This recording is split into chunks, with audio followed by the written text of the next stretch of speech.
Okay, mounting the bar onto the back of your Gladiator.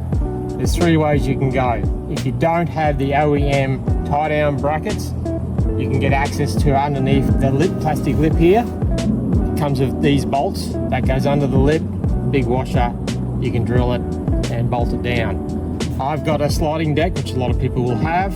There's two other ways you can do it. With the sliding deck, you can get the washers that go in here and bolt it on. But the difference is the bar will narrow up, reduce your carrying space. I decided to bolt it straight onto the deck here. So I just went and got my own nuts and bolts and drilled the holes and bolted it straight on because the position here is perfect. It doesn't intrude into the loading bay, and this is held on by the OEM loading bracket, so it's bracketed all the way down. It's very, very strong. So that was my preferred way to do it, but you can either bolt directly straight onto that, but you'll narrow it up, or if you don't have the deck and you don't have the factory OEM tie-down bars, or you remove them, you can then just drill straight through on the plastic here. Oh, it's plastic and metal underneath, and then use the bolt supply. Pretty simple.